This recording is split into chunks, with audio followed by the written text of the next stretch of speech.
Hello guys, in this video I am going to show you how to add the trip to your calendar in the MTA TrainTime application.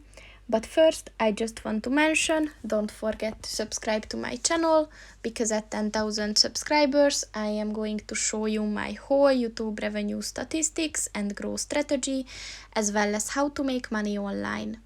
Let's jump into it. First of all, open the application on your phone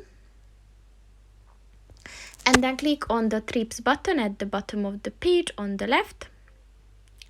So first you have to search for a trip, so just set the origin and the destination station, and then just click on the trip that you want to add,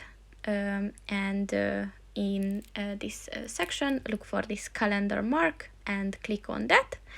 And once you see a green tick next to it, it means that it's added to your calendar and you can find it later.